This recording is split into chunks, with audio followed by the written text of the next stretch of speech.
सुप्रजा रामपूर्वा सन्ध्या प्रवर्तते उत्तिष्ठ नरशार्दूला कर्तव्यं दैवमाह्निकम् उत्तिष्ठोत्तिष्ठ गोविन्द उत्तिष्ठ गरुडध्वजा उत्तिष्ठ कमलाकान्ता त्रैलोक्यं मङ्गलं कुरु मातः समस्त जगतां मधुकैटभारे वक्षो विहारिणि मनोहर दिव्यमूर्ते श्री स्वामी निश्रित जनप्रिय दानशीले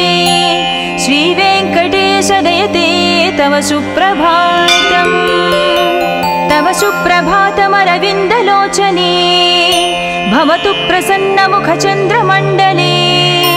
विधिशङ्करेन्द्रवनिताभिरर्चिते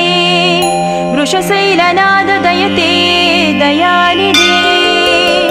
अत्र्यादिसप्तऋषयः समुपास्य सन्ध्याम् आकाशसिन्धुकमलानि मनोहराणि आदाय पादयुगमर्चयितं प्रपन्नाः शेषाद्रिशेखर विभो तव सुप्रभातम् पञ्चाननाब्ज भव षण्मुखवासवाद्याः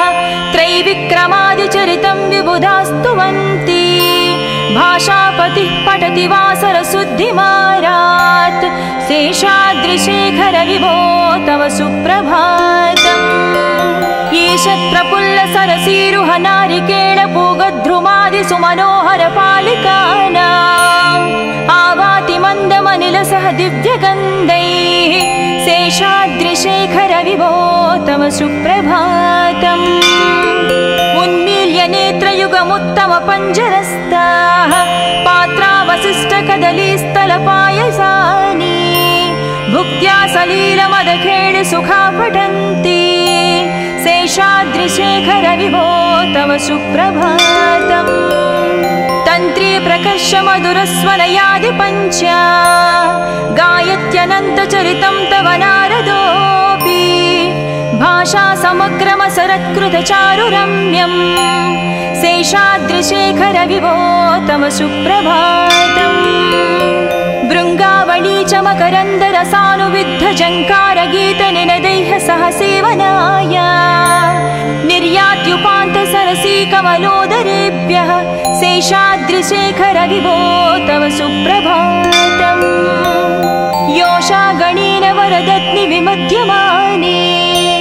गोशालयेषु दधिमन्थन तीव्रघोषाः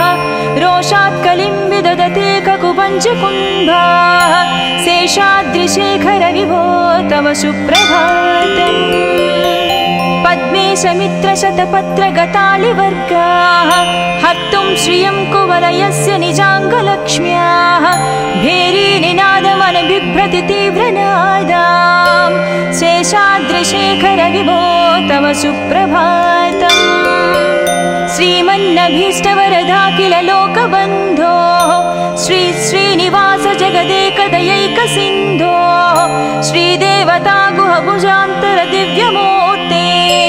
श्रीवेङ्कटाचलपते तव सुप्रभातम् श्रीमन्नभीष्टवरदाखिल लोकबन्धो श्री श्रीनिवास जगदेश दयैकसिन्धो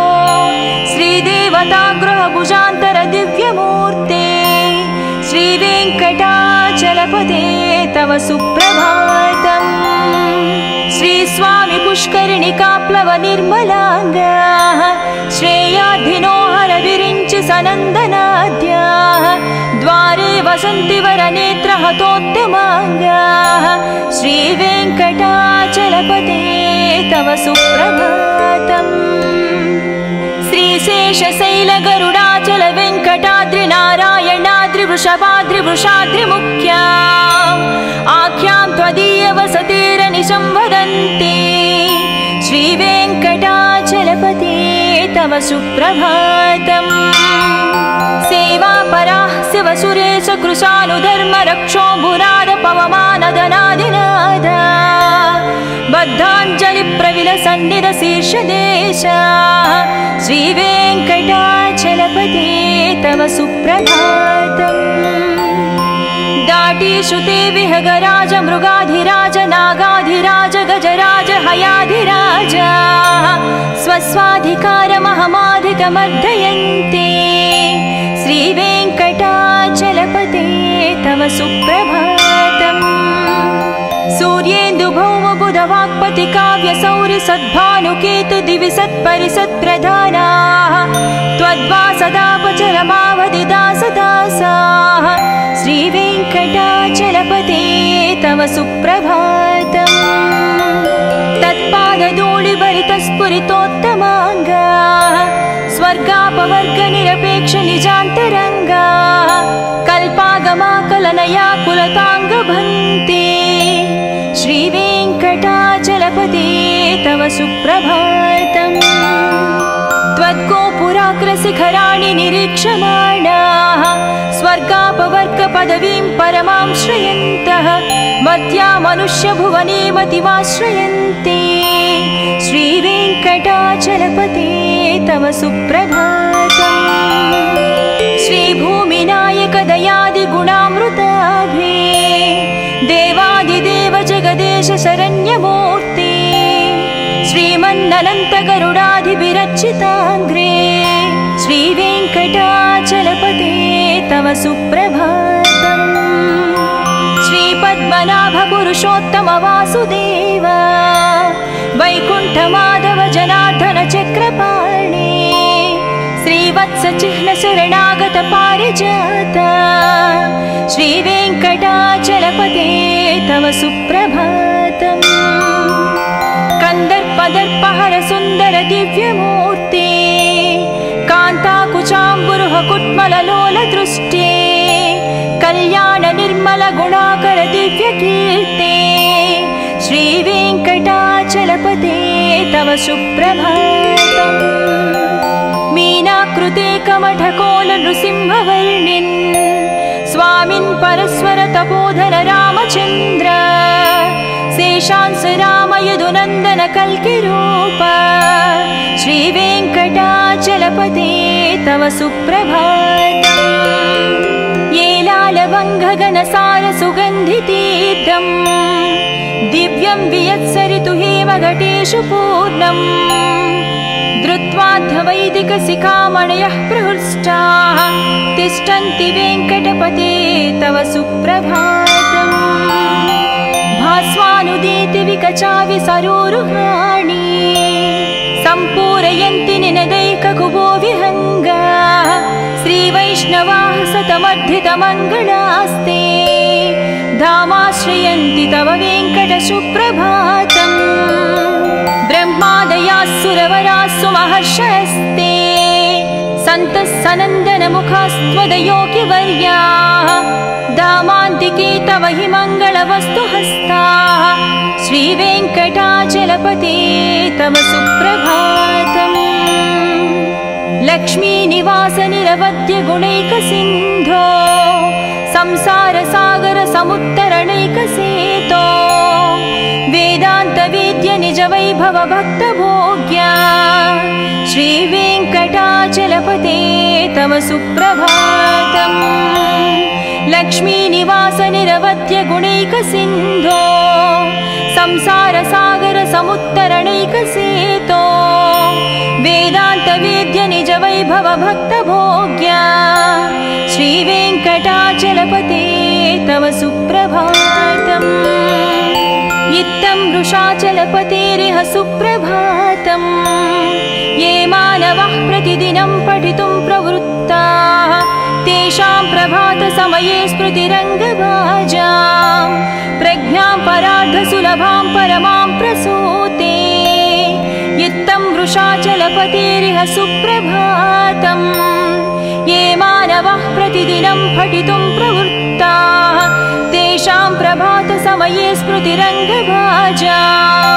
प्रज्ञां परार्धसुलभां परमां प्रसूते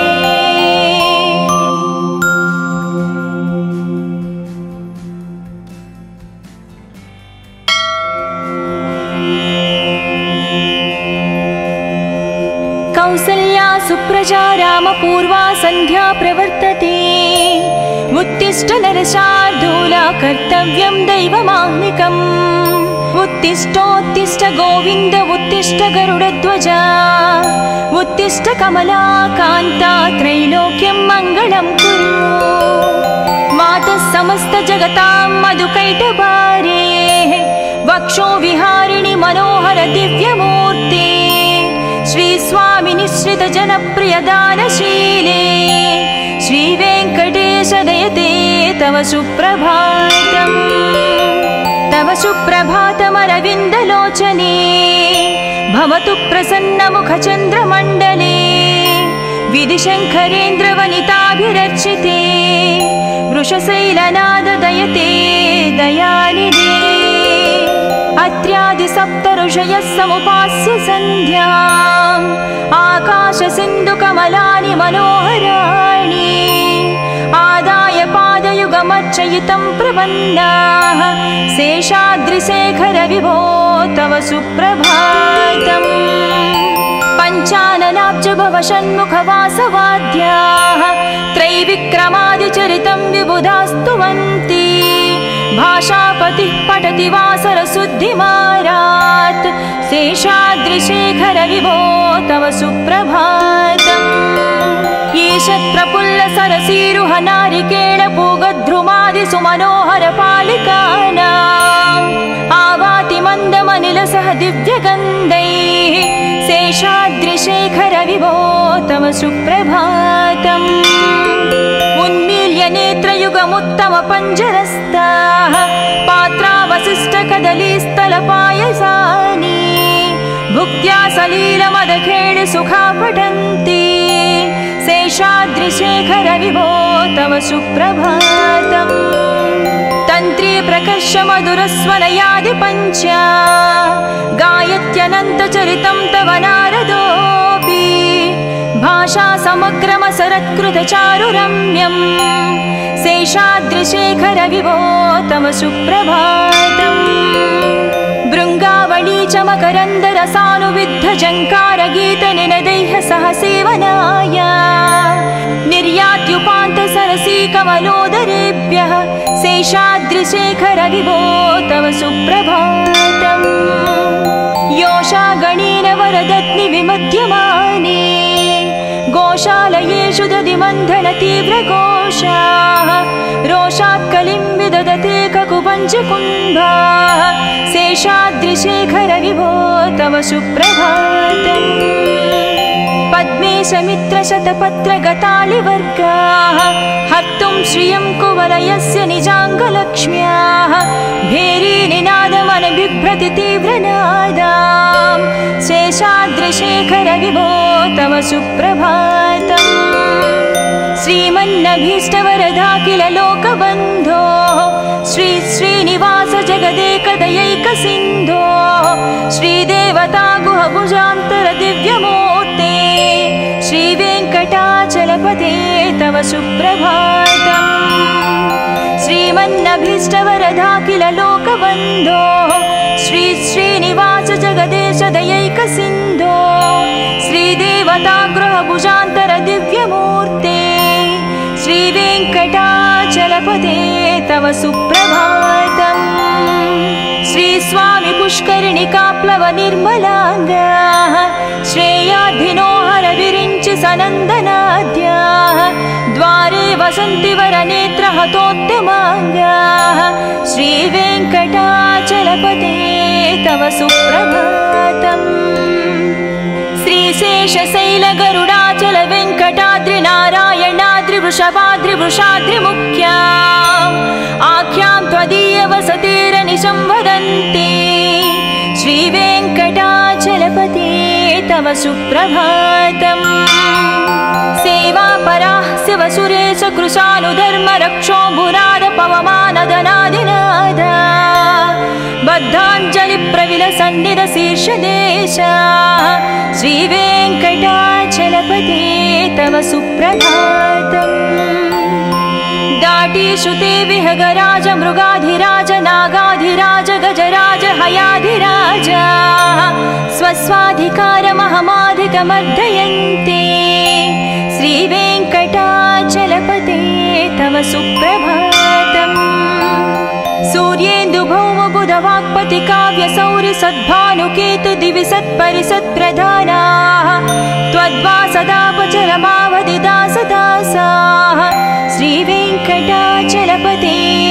सुप्रभातम् तत्पादधूलिभरितस्फुरितोत्तमाङ्गा स्वर्गापवर्गनिरपेक्ष निजान्तरङ्गा कल्पागमाकलनया कुलताङ्गभन्ते श्रीवेङ्कटाचलपते तव सुप्रभातम् त्वद्गोपुराग्रशिखराणि निरीक्षमाणाः स्वर्गापवर्गपदवीं परमां श्रयन्तः मध्या मनुष्यभुवने मतिमाश्रयन्ते श्रीवेङ्कटाचलपते तव सुप्रभातम् श्रीभूमिनायक दयादिगुणामृताभे देवादिदेव जगदेश शरण्यमूर्ते श्रीमन्ननन्त गरुडाधिभिरर्चिताङ्ग्रे श्रीवेङ्कटाचलपते तव सुप्रभातम् श्रीपद्मनाभ पुरुषोत्तम वासुदेव वैकुण्ठमाधव जनार्दन चक्रपाणे श्रीवत्स चिह्न शरणागत पारिजात श्रीवेङ्कटाचलपते तव सुप्रभातम् कंदर्पदर्पहर सुंदर दिव्यमूर्ते कांताकुचाम्बुरुह कुट्मललोल दृष्टे कल्याण निर्मल गुणाकर दिव्यकीर्ते श्रीवेङ्कटाचलपते तव सुप्रभातम् मीनाकृते कमठकोल नृसिंहवर्णिन् स्वामिन् परस्वर तपोधर रामचन्द्र शेषांस राम यदुनन्दन कल्किरूप श्रीवेङ्कटाचलपते तव सुप्रभातम् येलालवङ्घगनसार सुगन्धितीर्थम् दिव्यं वियत्सरितु हेमघटेषु पूर्णम् धृत्वाद्धवैदिकशिखामणयः प्रहृष्टाः तिष्ठन्ति वेङ्कटपते तव सुप्रभातम् भास्वानुदीति विकचावि सरोरुहाणि सम्पूरयन्ति निनदैककुभो विहङ्गा श्रीवैष्णवाः सतमर्धितमङ्गलास्ते धामाश्रयन्ति तव वेङ्कट सुप्रभातम् ब्रह्मादयास्सुरवरास्सु महर्षयस्ते सन्तः सनन्दनमुखास्त्वदयोगिवर्याः धामान्तिके तव हि मङ्गलवस्तुहस्ताः श्रीवेङ्कटाचलपते तव सुप्रभातम् लक्ष्मीनिवास निरवद्य गुणैकसिन्धो संसारसागर समुत्तरणैकसेतो वेदान्तवेद्य निज वैभव भक्तभोग्या श्रीवेङ्कटाचलपते तव सुप्रभातम् लक्ष्मीनिवास निरवद्य गुणैकसिन्धो संसारसागर समुत्तरणैकसेतो वेदान्तवेद्य निज वैभव भक्तभोग्या श्रीवेङ्कटाचलपते तव सुप्रभातम् इत्थं वृषाचलपतेरिह सुप्रभातम् ये मानवः प्रतिदिनं पठितुं प्रवृत्ताः तेषां प्रभातसमये स्मृतिरङ्गभाजां प्रज्ञां परार्धसुलभां परमां प्रसूते इत्थं वृषाचलपतेरिह सुप्रभातम् ये मानवः प्रतिदिनं पठितुं प्रवृत्ताः तेषां प्रभातसमये स्मृतिरङ्गभाजां प्रज्ञां परार्धसुलभां परमां प्रसूते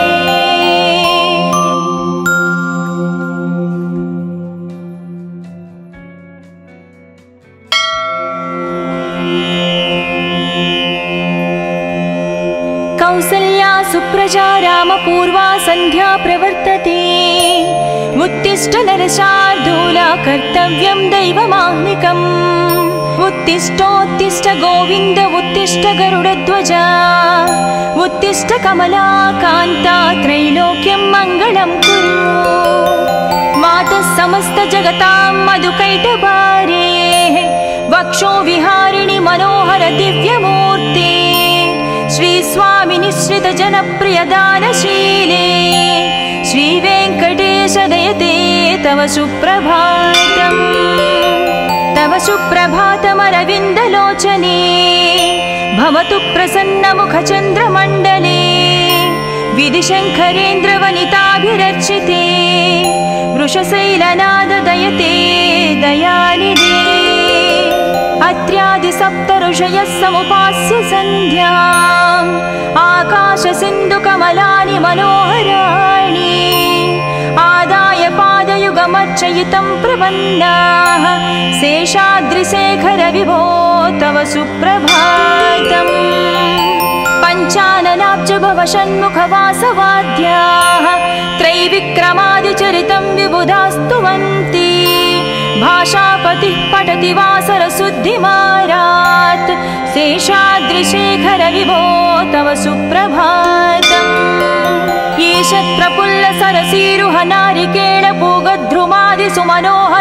ईषत्प्रफुल्लसरसीरुहनारिकेळपूगध्रुमादिसुमनोहरपालिकानाम् आवाति मन्दमनिलसह दिव्यगन्धैः शेषाद्रिशेखरविभो तव सुप्रभातम् उन्मील्य नेत्रयुगमुत्तमपञ्जरस्ताः पात्रावशिष्टकदलीस्थलपायसानि भुक्त्या सलीलमदखेळि सुखा पठन्ति शेषाद्रिशेखरविभो तव सुप्रभातम् तन्त्री प्रकर्षमधुरस्वनयादिपञ्च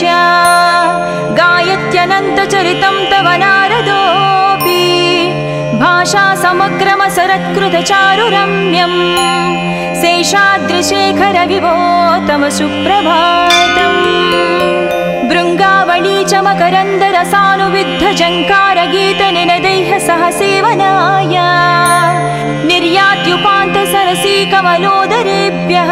शेषाद्रिशेखरविभो तव सुप्रभातम् योषागणेन वरदत्नि विमध्यमाने गोशालयेषु दधिमन्थनतीव्रघोषाः रोषात्कलिं विदधते ककुपञ्चकुम्भाः शेषाद्रिशेखरविभो तव सुप्रभातम् पद्मेशमित्रशतपत्रगतालिवर्गाः हर्तुं श्रियं कुवलयस्य निजाङ्गलक्ष्म्याः भेरीनिनादमनबिभ्रति तीव्रनादाम् शेषाद्रिशेखरविभो तव सुप्रभातम् श्रीमन्नभीष्टवरदा लोकबन्धो श्री श्रीनिवास जगदेकदयैकसिन्धो श्रीदेवता गुहभुजान्तर दिव्यमूर्ते श्रीवेङ्कटाचलपते तव सुप्रभातम् श्रीमन्नभीष्टवरदा लोकबन्धो श्री श्रीनिवास जगदेश दयैकसिन्धो श्रीदेवता गृहभुजान्तर दिव्यमूर्ते श्रीवेङ्कटाचलपते तव सुप्रभातम् श्रीस्वामि पुष्करिणिकाप्लवनिर्मलाङ्गाः श्रेयाधिनो हरविरिञ्चि सनन्दनाद्याः द्वारे वसन्ति वरनेत्रहतोत्तमाङ्गाः श्रीवेङ्कटाचलपते तव सुप्रभातम् श्रीशेषशैलगरुडाचल वेङ्कटाद्रिनारायणाद्रिवृषभाद्रिवृषाद्रिमुख्या आख्यां त्वदीयवसतिरनिशं वदन्ति श्रीवेङ्कटाचलपते तव सुप्रभातम् सेवापराः शिवसुरेश कृशानुधर्मरक्षोऽम्बुनाद पवमानदनादिनाद बद्धाञ्जलिप्रविलसन्निधशीर्षदेशा श्रीवेङ्कटाचलपते तव सुप्रभातम् दाटीश्रुते विहगराज मृगाधिराज नागाधिराज गजराज हयाधिराज स्वस्वाधिकारमहमाधिकमर्दयन्ते श्रीवेङ्कटाचलपते तव सुप्रभातम् सूर्येन्दुभौमबुधवाक्पति काव्यसौरि सद्भानुकेतु दिवि सत्परिसत्प्रधानाः त्वद्वासदापचरमावधिदासदासाः श्रीवेङ्कटाचलपते तव सुप्रभातम् तत्पादधूलिभरितस्फुरितोत्तमाङ्गाः स्वर्गापवर्गनिरपेक्षनिजान्तरङ्गाः कल्पागमाकलनया कुलताङ्गभन्ते श्रीवेङ्कटा चलपते तव सुप्रभातम् त्वद्गोपुराग्रशिखराणि निरीक्षमाणाः स्वर्गापवर्गपदवीं परमां श्रयन्तः मर्त्या मनुष्यभुवने मतिमाश्रयन्ते श्रीवेङ्कटाचलपते तव सुप्रभातम् श्रीभूमिनायक दयादिगुणामृताभे देवादिदेव जगदेश शरण्यमूर्ते श्रीमन्ननन्तगरुडाधिविरचिताङ्ग्रे श्रीवेङ्कटाचलपते तव सुप्रभातम् श्रीपद्मनाभ पुरुषोत्तम वासुदेव वैकुण्ठमाधव जनार्दन चक्रपाणे श्रीवत्सचिह्न शरणागत पारिजात श्रीवेङ्कटाचलपते तव सुप्रभातम् कंदर्पदर्पहर सुंदर दिव्यमूर्ते कान्ताकुचाम्बुरुह कुट्मललोल दृष्टे कल्याण निर्मल गुणाकर दिव्यकीर्ते श्रीवेङ्कटाचलपते तव सुप्रभातम् मीनाकृते कमठकोल नृसिंहवर्णिन् स्वामिन् परस्वर तपोधन रामचन्द्र शेषांस राम यदुनन्दन कल्किरूप श्रीवेङ्कटाचलपते तव सुप्रभातम् येलालवङ्घगनसार सुगन्धितीर्थम् दिव्यं वियत्सरितु हेमघटेषु पूर्णम् धृत्वाद्धवैदिकशिखामणयः प्रहृष्टाः तिष्ठन्ति वेङ्कटपते तव सुप्रभातम् भास्वानुदीति विकचाविसरोरुहाणि सम्पूरयन्ति निनदैककुभो विहङ्गाः श्रीवैष्णवाः सतमर्धितमङ्गलास्ते धामाश्रयन्ति तव वेङ्कटसुप्रभातम् ब्रह्मादयाः सुरवराः सुमहर्षयस्ते सन्तः सनन्दनमुखास्त्वदयोगिवर्याः धामान्तिके तव हि मङ्गलवस्तुहस्ताः श्रीवेङ्कटाचलपते तव सुप्रभातम् लक्ष्मीनिवास निरवध्य गुणैकसिन्धो संसारसागर समुत्तरणैकसेतो वेदान्तवेद्य निज वैभव भक्तभोग्या श्रीवेङ्कटाचलपते तव सुप्रभातम् लक्ष्मीनिवास निरवध्य गुणैकसिन्धो संसारसागर समुत्तरणैकसेतो वेदान्तवेद्य निज वैभव भक्तभोग्या श्रीवेङ्कटाचलपते तव सुप्रभातम् इत्थं वृषाचलपतेरिह सुप्रभातम् ये मानवः प्रतिदिनं पठितुं प्रवृत्ताः तेषां प्रभातसमये स्मृतिरङ्गभाजां प्रज्ञां परार्धसुलभां परमां प्रसूते इत्थं वृषाचलपतेरिह सुप्रभातम् ये मानवः प्रतिदिनं पठितुं प्रवृत्ताः तेषां प्रभातसमये स्मृतिरङ्गभाजां प्रज्ञां परार्धसुलभां परमां प्रसूते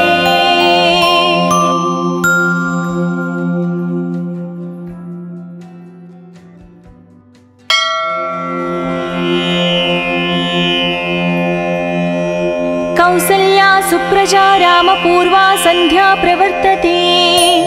उत्तिष्ठ नरशार्दूला कर्तव्यं दैवमाह्निकम् उत्तिष्ठोत्तिष्ठ गोविन्द उत्तिष्ठ गरुडध्वजा उत्तिष्ठ कमलाकान्ता त्रैलोक्यं मङ्गलं कुरु मातः समस्त जगतां मधुकैटभारे वक्षो विहारिणि मनोहर दिव्यमूर्ते श्री स्वामी निश्रित जनप्रिय दानशीले श्री वेङ्कटेश दयते तव सुप्रभातम् तव सुप्रभातमरविन्दलोचने भवतु प्रसन्नमुखचन्द्रमण्डले विधिशङ्करेन्द्रवनिताभिरर्चिते वृषशैलनाद दयते दयानिधे अत्र्यादिसप्तऋषीणां ऋषयः समुपास्य सन्ध्याम् आकाशसिन्धुकमलानि मनोहराणि आदाय पादयुगमर्चयितं प्रपन्नाः शेषाद्रिशेखर विभो तव सुप्रभातम् पञ्चाननाब्ज भव षण्मुखवासवाद्याः त्रैविक्रमादिचरितं विबुधास्तुवन्ति भाषापतिः पठति वासरशुद्धिमारात् शेषाद्रिशेखर विभो तव सुप्रभातम् ईशत्प्रफुल्लसरसीरुह नारिकेळपूगद्रुमादिसुमनोहरपालिकानाम् आवाति मन्दमनिलसह दिव्यगन्धैः शेषाद्रिशेखर विभो तव सुप्रभातम् उन्मील्य नेत्रयुगमुत्तमपञ्जरस्ताः पात्रावशिष्टकदलीस्थलपायसानि भुक्त्या सलीलमदखेळि सुखा पठन्ति शेषाद्रिशेखर विभो तव सुप्रभातम् तन्त्री प्रकर्ष मधुरस्वनयादिपञ्चा गायत्यनन्तचरितं तव नारदोऽपि भाषा समग्रमसरत्कृतचारुरम्यम् शेषाद्रिशेखर विभो तव सुप्रभातम् भृङ्गावळी च मकरन्दरसानुविद्धझङ्कारगीतनिनदैः सह सेवनाय निर्यात्युपान्तसरसी कमलोदरेभ्यः शेषाद्रिशेखर विभो तव सुप्रभातम् योषागणेन वरदत्नि विमध्यमाने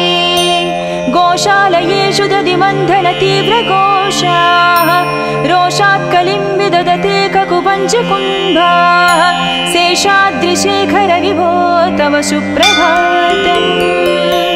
पद्मेशमित्रशतपत्रगतालिवर्गाः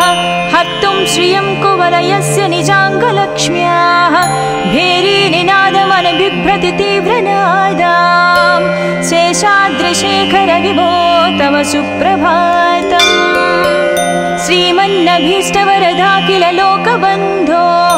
श्री श्रीनिवास जगदेकदयैकसिन्धो श्रीदेवता गुहभुजान्तर दिव्यमूर्ते श्रीवेङ्कटाचलपते तव सुप्रभातम् श्रीमन्नभीष्टवरदाखिल लोकबन्धो श्री श्रीनिवास जगदेश दयैकसिन्धो श्रीदेवता गृहभुजान्तर दिव्यमूर्ते श्रीवेङ्कटाचलपते तव सुप्रभातम् श्रीस्वामि पुष्करिणिकाप्लव निर्मलाङ्गाः श्रेयाधिनोहर विरिञ्चि सनन्दनाद्याः द्वारे वसन्ति वरनेत्रहतोत्तमाङ्गाः श्रीवेङ्कटाचलपते तव सुप्रभातम् श्रीशेषशैलगरुडाचल वेङ्कटाद्रिनारायणाद्रिवृषभाद्रिवृषाद्रिमुख्या आख्यां त्वदीयवसतिरनिशं वदन्ति श्रीवेङ्कटाचलपते तव सुप्रभातम् सेवापराः शिवसुरेश कृशानुधर्मरक्षोऽम्बुनाद पवमानदनादिनादा बद्धाञ्जलिप्रविलसन्निधशीर्षदेशा श्रीवेङ्कटाचलपते तव सुप्रभातम् दाटीश्रुते विहगराज मृगाधिराज नागाधिराज गजराज हयाधिराज स्वस्वाधिकारमहमाधिकमर्दयन्ते श्रीवेङ्कटाचलपते तव सुप्रभातम् सूर्येन्दुभौमबुधवाक्पति काव्यसौरि सद्भानुकेतु दिवि सत्परिसत्प्रधानाः त्वद्वासदापचरमावधिदासदासाः श्रीवेङ्कटाचलपते तव सुप्रभातम् तत्पादधूलिभरितस्फुरितोत्तमाङ्गाः स्वर्गापवर्गनिरपेक्ष निजान्तरङ्गाः कल्पागमाकलनया कुलताङ्गभन्ते श्रीवेङ्कटाचलपते तव सुप्रभातम् त्वद्गोपुराग्रशिखराणि निरीक्षमाणाः स्वर्गापवर्गपदवीं परमां श्रयन्तः मर्त्या मनुष्यभुवने मतिमाश्रयन्ते श्रीवेङ्कटाचलपते तव सुप्रभातम् श्रीभूमिनायक दयादिगुणामृताभे देवादिदेव जगदेश शरण्यमूर्ते श्रीमन्ननन्त गरुडाधिविरचिताङ्ग्रे श्रीवेङ्कटाचलपते तव सुप्रभातम् श्रीपद्मनाभ पुरुषोत्तम वासुदेव वैकुण्ठमाधव जनार्दन चक्रपाणे श्रीवत्स चिह्न शरणागत पारिजात श्रीवेङ्कटाचलपते तव सुप्रभातम् कन्दर्पदर्पहर सुन्दर दिव्यमूर्ते कान्ताकुचाम्बुरुह कुट्मललोल दृष्टे कल्याण निर्मल गुणाकर दिव्यकीर्ते श्रीवेङ्कटाचलपते तव सुप्रभातम् मीनाकृते कमठकोल नृसिंहवर्णिन् स्वामिन् परस्वर तपोधन रामचन्द्र शेषांस राम यदुनन्दन कल्किरूप श्रीवेङ्कटाचलपते तव सुप्रभातम् येलालवङ्घगणसार सुगन्धितीर्थम् दिव्यं वियत्सरितु हेमघटेषु पूर्णम् धृत्वाद्धवैदिकशिखामणयः प्रहृष्टाः तिष्ठन्ति वेङ्कटपते तव सुप्रभातम् भास्वानुदीति विकचाविसरोरुहाणि सम्पूरयन्ति निनदैककुभो विहङ्गा श्रीवैष्णवाः सतमर्धितमङ्गलास्ते धामाश्रयन्ति तव वेङ्कटसुप्रभातम् ब्रह्मादयास्सुरवरास्सु महर्षयस्ते सन्तः सनन्दनमुखास्त्वदयोगिवर्याः दामान्तिके तव हि मङ्गलवस्तुहस्ताः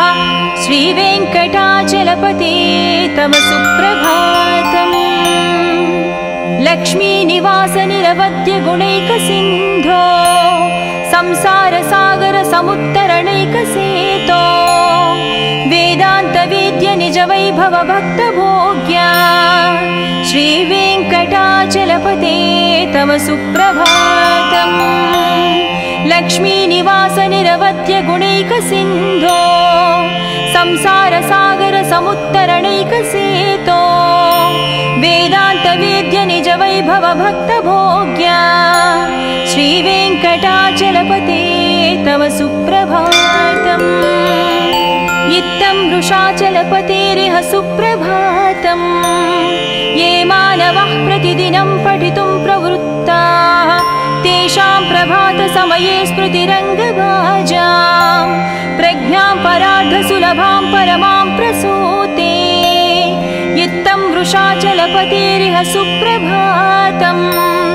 ये मानवः प्रतिदिनं पठितुं प्रवृत्ताः तेषां प्रभातसमये स्मृतिरङ्गभाजां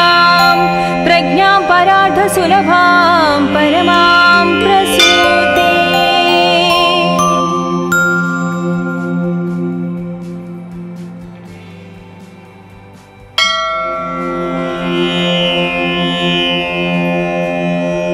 कौसल्या सुप्रजा रामपूर्वा सन्ध्या प्रवर्तते उत्तिष्ठ नरशार्दूला कर्तव्यं दैवमाह्निकम् उत्तिष्ठोत्तिष्ठ गोविन्द उत्तिष्ठ गरुडध्वजा उत्तिष्ठ कमला कान्ता त्रैलोक्यं मङ्गलं कुरु मातः समस्त जगतां मधुकैटभारे वक्षो विहारिणि मनोहर दिव्यमूर्ते श्रीस्वामि निश्रित जनप्रिय दानशीले श्रीवेङ्कटेश दयते तव सुप्रभातम् तव सुप्रभातमरविन्दलोचने भवतु प्रसन्नमुखचन्द्रमण्डले विधिशङ्करेन्द्रवनिताभिरर्चिते वृषशैलनाद दयते दयानिधे अत्र्यादिसप्तऋषयः समुपास्य सन्ध्याम् आकाशसिन्धुकमलानि मनोहराणि आदाय पादयुगमध्य अर्चयितं प्रपन्नाः शेषाद्रिशेखर विभो तव सुप्रभातम् पञ्चाननाब्ज भव षण्मुखवासवाद्याः त्रैविक्रमादिचरितं विबुधास्तुवन्ति भाषापतिः पठति वासरशुद्धिमारात् शेषाद्रिशेखर विभो तव सुप्रभातम् ईषत् प्रफुल्ल सरसीरुह नारिकेळ पूगद्रुमादि सुमनोहर पालिकानाम् आवाति मन्दमनिलसह दिव्यगन्धैः शेषाद्रिशेखर विभो तव सुप्रभातम् उन्मील्य नेत्रयुगमुत्तम पञ्जरस्ताः पात्रावशिष्टकदलीस्थलपायसानि भुक्त्या सलीलमदखेळि सुखा पठन्ति शेषाद्रिशेखर विभो तव सुप्रभातम् तन्त्री प्रकर्ष मधुरस्वनयादि पञ्चा गायत्यनन्तचरितं तव नारदोऽपि भाषा समग्रमसरत्कृतचारुरम्यम् शेषाद्रिशेखर विभो तव सुप्रभातम् भृङ्गावळी च मकरन्दरसानुविद्ध जङ्कारगीतनिनदैः सह सेवनाय निर्यात्युपान्त सरसी कमलोदरेभ्यः शेषाद्रिशेखर विभो तव सुप्रभातम् योषा गणेन वरदत्नि विमध्यमाने गोशालयेषु दधिमन्थन तीव्रघोषाः रोषात् कलिं विदधते ककुपञ्चकुम्भाः शेषाद्रिशेखर विभो तव सुप्रभातम् पद्मेशमित्रशतपत्रगतालिवर्गाः हर्तुं श्रियं कुवलयस्य निजाङ्गलक्ष्म्याः भेरीनिनादमनबिभ्रति तीव्रनादां शेषाद्रिशेखर विभो तव सुप्रभातम् श्रीमन्नभीष्टवरदाखिल लोकबन्धो श्री श्रीनिवास जगदेकदयैकसिन्धो श्रीदेवता गुहभुजान्तर दिव्यमूर्ते श्रीवेङ्कटाचलपते तव सुप्रभातम् श्रीमन्नभीष्टवरदाखिल लोकबन्धो श्री श्रीनिवास जगदेश दयैकसिन्धो श्रीदेवता गृहभुजान्तर दिव्यमूर्ते श्रीवेङ्कटाचलपते तव सुप्रभातम् श्री स्वामी पुष्करिणिकाप्लव निर्मलाङ्गाः श्रेयाधिनोहर विरिञ्चि सनन्दनाद्याः द्वारे वसन्ति वरनेत्रहतोत्तमाङ्गाः श्रीवेङ्कटाचलपते तव सुप्रभातम् श्रीशेषशैलगरुडाचल वेङ्कटाद्रि नारायणाद्रि वृषभाद्रि वृषाद्रिमुख्या आख्यां त्वदीय वसतिरनिशं वदन्ति श्रीवेङ्कटाचलपते तव सुप्रभातम् सेवापराः शिवसुरेश कृशानुधर्म रक्षोऽम्बुनाद पवमानदनादिनादा बद्धाञ्जलि प्रविलसन्निध शीर्षदेशा श्रीवेङ्कटाचलपते तव सुप्रभातम् दाटीश्रुते विहगराज मृगाधिराज नागाधिराज गजराज हयाधिराज स्वस्वाधिकारमहमाधिकमर्दयन्ते श्रीवेङ्कटाचलपते तव सुप्रभातम् सूर्येन्दुभौमबुधवाक्पति काव्यसौरि सद्भानुकेतु दिवि सत्परिसत्प्रधानाः त्वद्वासदापचरमावधिदासदासाः श्रीवेङ्कटाचलपते तव सुप्रभातम् तत्पादधूलिभरितस्फुरितोत्तमाङ्गाः स्वर्गापवर्गनिरपेक्ष निजान्तरङ्गाः कल्पागमाकलनया कुलताङ्गभन्ते श्रीवेङ्कटाचलपते तव सुप्रभातम् त्वद्गोपुराग्रशिखराणि निरीक्षमाणाः स्वर्गापवर्गपदवीं परमां श्रयन्तः मर्त्या मनुष्यभुवने मतिमाश्रयन्ते श्रीवेङ्कटाचलपते तव सुप्रभातम् श्रीभूमिनायक दयादिगुणामृताभे देवादिदेव जगदेश शरण्यमूर्ति श्रीमन्ननन्तगरुडाधिविरचिताग्रे श्रीवेङ्कटाचलपते तव सुप्रभातम्। श्रीपद्मनाभ पुरुषोत्तम वासुदेव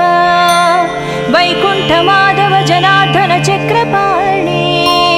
श्रीवत्स चिह्न शरणागत पारिजात श्रीवेङ्कटाचलपते तव सुप्रभातम्। कंदर्पदर्पहर सुन्दर दिव्यमूर्ति कान्ताकुचाम्बुरुह कुट्मललोल दृष्टे कल्याण निर्मल गुणाकर दिव्यकीर्ते श्रीवेङ्कटाचलपते तव सुप्रभातम्। मीनाकृते कमठकोल नृसिंहवर्णिन् स्वामिन् परस्वर तपोधर रामचन्द्र शेषांस राम यदुनन्दन कल्किरूप श्रीवेङ्कटाचलपते तव सुप्रभातम्। येलालवङ्घगणसार सुगन्धितीर्थम् दिव्यं वियत्सरितु हेमघटेषु पूर्णम्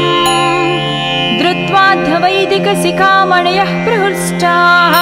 तिष्ठन्ति वेङ्कटपते तव सुप्रभातम्। भास्वानुदीति विकचावि सरोरुहाणि सम्पूरयन्ति निनदैककुबो विहङ्गा श्रीवैष्णवाः सतमर्धितमङ्गलास्ते धामाश्रयन्ति तव वेङ्कट सुप्रभातम्। ब्रह्मादयास्सुरवरास्सु महर्षयस्ते सन्तः सनन्दनमुखास्त्वदयोगिवर्याः दामान्तिके तव हि मङ्गलवस्तु हस्ताः श्रीवेङ्कटाचलपते तव सुप्रभातम्। लक्ष्मीनिवास निरवध्य गुणैकसिन्धो संसारसागर समुत्तरणैकसेतो वेदान्तवेद्य निज वैभव भक्तभोग्या श्रीवेङ्कटाचलपते तव सुप्रभातम्। लक्ष्मीनिवास निरवध्य गुणैकसिन्धो संसारसागर समुत्तरणैकसेतो वेदान्तवेद्य निज वैभव भक्तभोग्या श्रीवेङ्कटाचलपते तव सुप्रभातम्। इत्थं वृषाचलपतेरिह सुप्रभातम्। ये मानवः प्रतिदिनं पठितुं प्रवृत्ताः तेषां प्रभातसमये स्मृतिरङ्गभाजां प्रज्ञां परार्धसुलभां परमां प्रसूते। इत्थं वृषाचलपतेरिह सुप्रभातम्। ये मानवः प्रतिदिनं पठितुं प्रवृत्ताः तेषां प्रभातसमये स्मृतिरङ्गभाजां प्रज्ञां परार्धसुलभां परमा